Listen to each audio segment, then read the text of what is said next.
Payapang tinatak ng uploader na si Kerwin Rodriguez ang MA Rojas Highway papasok ng Clark Air Base sa Pampanga nang pagsapit nila sa may entrada.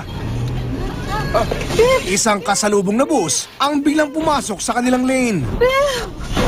Pasahero pa man din daw noon ni Kerwin ang isang bata at boss niyang nagdadalang tao. Nung pagkabangga po nila sa amin, siyempre nag-sterical po yung mga paseros ko, tapos yung buntis, yung boss ko, sumakit yung tiyan niya. So pinadala ko po sila sa ospital. Ang gwardiya sa may entrada ng Clark, mabuti at nakaiwas, kaya di natumbok ng bus. Base sa inisyal na pagsiyasat, nawalan umano ng preno ang bus ng Inner Lane Transport, kaya kinabig daw pakaliwa ng driver nito ang manibela. Sa kabutihang palad, wala namang lubang nasaktan sa insidente na nangyari noon pang January 17. Ayon kay Kerwin, wala na raw sana siyang balak i-post ang video matapos mangako ang bus company na babayaran ng pinsala sa kanyang sasakyan. Pero lumipas daw ang 2 buwan, wala pa rin siyang nakukuha. Sabi niya po sa amin, dapat March 5, babayaran na po nila.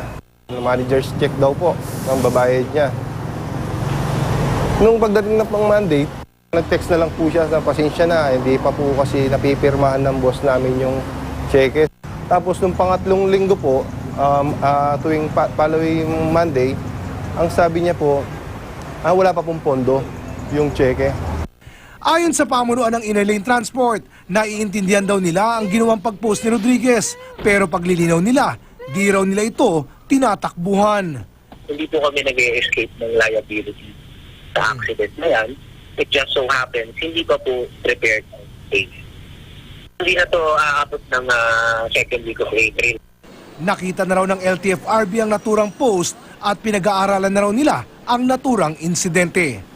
Oscar Oida, Nakatutok, 24 Oras.